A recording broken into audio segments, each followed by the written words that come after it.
Hello, students. Welcome to our class. Today, we will discuss Gestalt therapy. The term Gestalt is derived from a German word that means whole or put together. Gestalt therapy was developed in the 1940s and 1950s by Fritz Perls, a psychiatrist and psychoanalyst, and his wife, Laura Perls, a psychotherapist. Fritz was born in Berlin, Germany in 1893 and was the main originator and developer of Gestalt therapy. He served as a medic in World War I, and his experiences with soldiers led to his interest in mental functioning and Gestalt psychology. He worked with Kurt Goldstein at the Goldstein Institute for the Brain Damaged Soldiers in Frankfurt, where he met his wife Laura, who was earning her PhD with Goldstein. Pearls established the New York Institute for Gestalt Therapy in 1952 and later settled in Big Sur, California, where he conducted workshops and seminars at the Iselin Institute.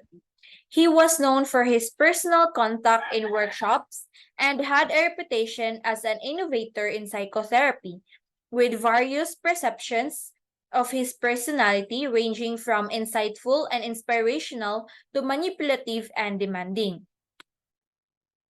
His wife, Laura Perls, was born in Germany in 1905 and played a significant role in the development and maintenance of Gestalt therapy. She had a diverse background, having studied music, modern dance, law, Gestalt psychology, and existential philosophy. Laura made significant contributions to the Gestalt therapy movement in the United States and worldwide.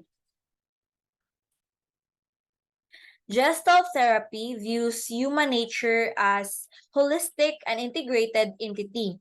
It emphasizes the importance of the present moment and the individual's subjective experience. It also aims to help individuals gain insights into their patterns of behavior and develop a greater sense of self-awareness and personal responsibility. So there are four principles of Gestalt therapy that is covered or that we will be discussing now. So the Gestalt therapy emphasizes the concept of holism, which refers to the understanding of individuals as integrated and interconnected beings. Gestalt theory recognizes that individuals cannot be understood in isolation from their environment and that their experiences are influenced by the context in which they exist. Another one is the field theory, which emphasizes the interconnectedness between individuals and their environment. According to Gestalt therapy, individuals are seen as part of a larger field where their experiences and behaviors are influenced by the dynamic interactions between themselves and surroundings. The figure formation process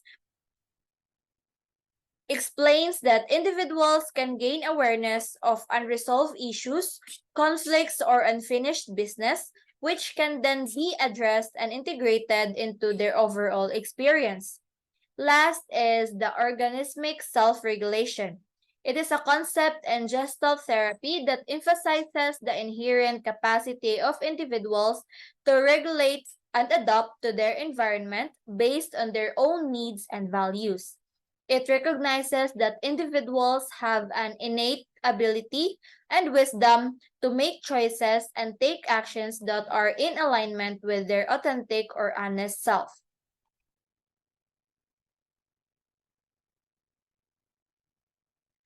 The key concepts of Gestalt therapy emphasizes the importance of self-awareness and integration of thoughts, emotions, and behaviors. It focuses on the present moment and the individual's experience in the here and now. The concept of unfinished business is central to Gestalt therapy. It refers to unresolved issues or unexpressed emotions from the past that continue to impact the present. The therapy aims to help individuals bring awareness and through this unfinished business to achieve closure and growth. The contact or the concept of contact is significant in Gestalt therapy. It refers to the quality of the individual's connection with themselves, others, and the environment. The Gestalt therapy aims to help individuals develop healthy and authentic contact, fostering meaningful relationships and a sense of belonging. Lastly, Gestalt therapists pay attention to energy, where it is located in the body, how it is used, and how it is blocked. Blocked energy is another form of resistance. So the goal of Gestalt therapy is to increase awareness of the present moment and the individual's experience in the here and now. This includes exploring and understanding one's thoughts, feelings, and bodily sensation. Another goal is to help individuals take responsibility for their own experiences and choices, encouraging them to fully engage in their lives and take ownership of their actions. Lastly, the goal of Gestalt therapy is to support individuals in living more fulfilling and authentic lives by addressing unresolved issues, releasing blocked energy, and fostering personal growth and self-actualization. The therapist in Gestalt therapy aims to provide a safe, responsive, and caring relationship to facilitate self-exploration, growth, and healing. They emphasize their presence and the importance of the therapeutic relationship, creating an environment where clients can fully experience their feelings and emotions. The therapist guide clients to express their feelings and provide valuable tools for this expression.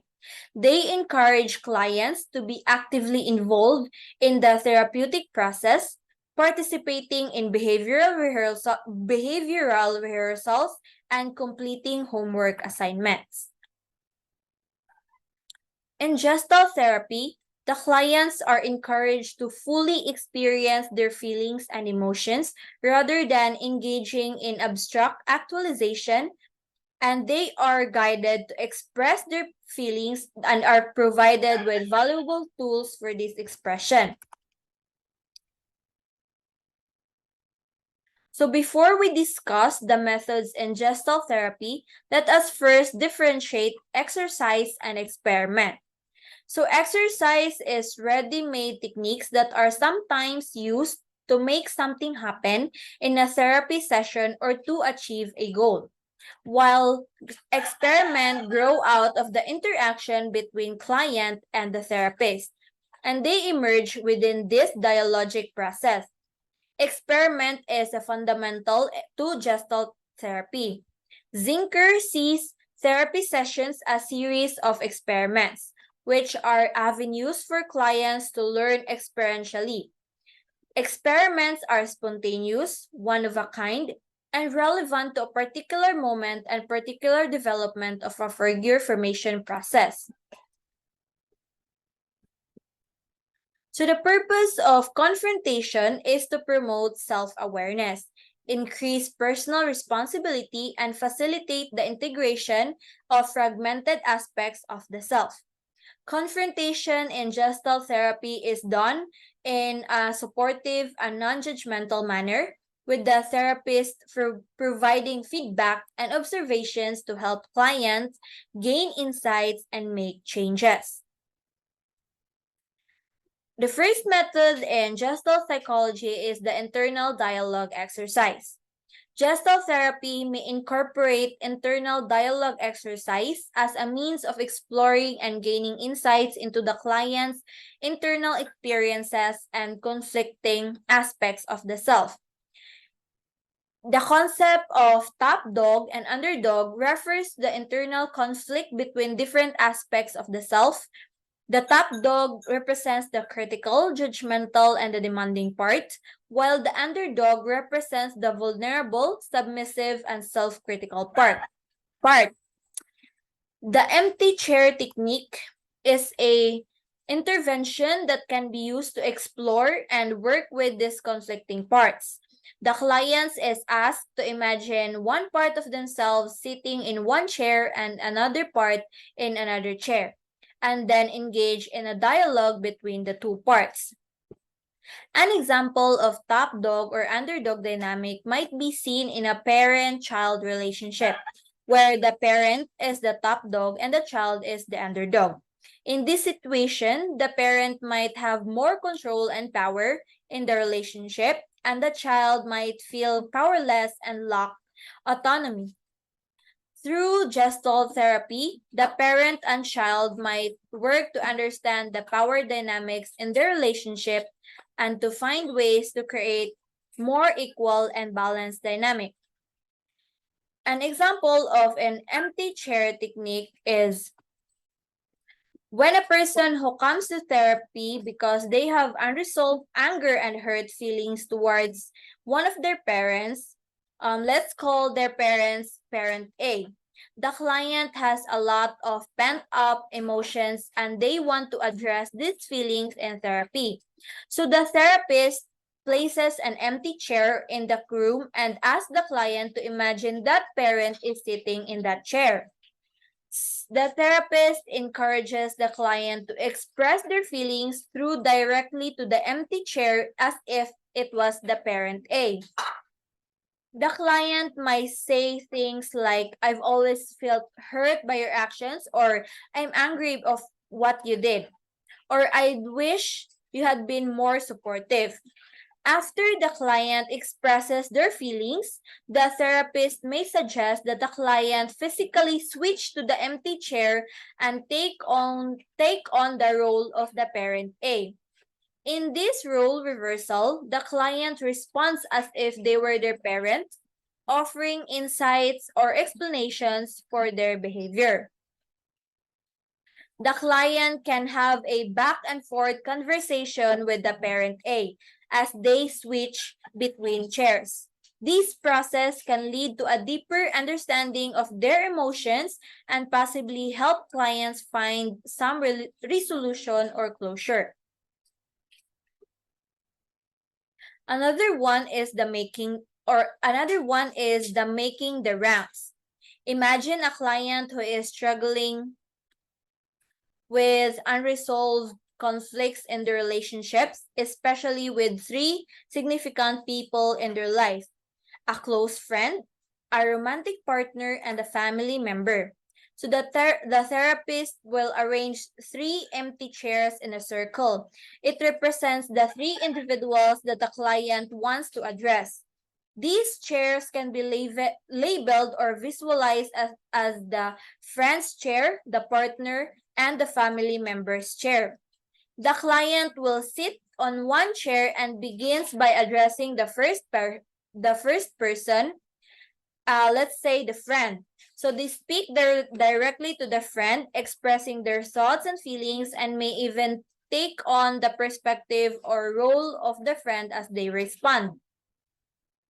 After discussing the feelings with the friend, the client will move to the next chair and continues the dialogue. They may express emotions, ask questions, and explore the relationship with the partner. So after that, the client will then move to the third chair and engages in a similar conversation. This allows them to express process their feelings and thoughts about their family member. So after making the rounds and expressing themselves to each of the character, the therapist and the client will reflect on the experiences. They may discuss the insights gained, the emotions that surfaced, and any patterns or themes that emerge during the exercise. So in rehearsal exercise,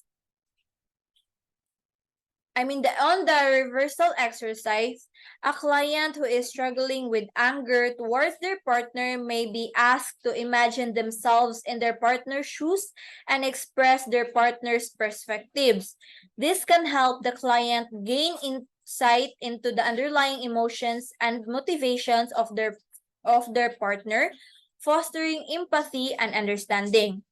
On the rehearsal exercise, A client who has difficulty asserting themselves in social situations may be guided to imagine and practice assertive communication techniques, which they can role play different scenarios and experiment with new ways of expressing their needs and boundaries. In the exaggeration exercise, a client who is struggling with feelings of anxiety may be encouraged to amplify their physical sensations of anxiety, such as rapid heartbeat or shallow breathing. This can help the client become more aware of the bodily sensations associated with their anxiety and gain insights into the underlying causes of triggers. In staying with the feeling, an example is that a client who is experiencing sadness may be guided to fully immerse themselves in the feeling, which means allowing themselves to cry and express their emotions without judgment or avoidance. By staying present with the feeling, the client can explore the deeper layers of their sadness and potentially uncover unresolved issues or unmet needs. Lastly, in dream work, a client may share a dream with a therapist, and together, they can explore the different elements and characters in the dream. The therapist may encourage the client to engage in dialogue with the dream, with the dream characters, or even role play different parts of the dream. Through this process, the client can gain insights into the symbolic meanings of the dream and how it relates to their current experiences and inner conflicts. So, in summary, Gestalt therapy is a holistic, experiential approach that aims to increase self awareness and promote personal growth. It emphasizes the importance of the present moments, encourages exploration of unresolved issues, and offers a variety of techniques of self-discovery. Gestalt therapy promotes self-awareness and personal growth. It is also helpful and effective in helping people and promotes a collaborative, non-expert role of the therapist. It also has limitations in terms of empirical evidence and suitability for all individuals and conditions, and may not provide a comprehensive framework for addressing complex mental health conditions.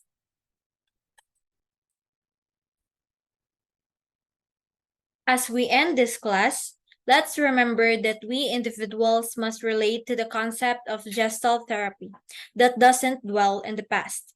We as well must have self awareness, which provides an open passage for growth within us.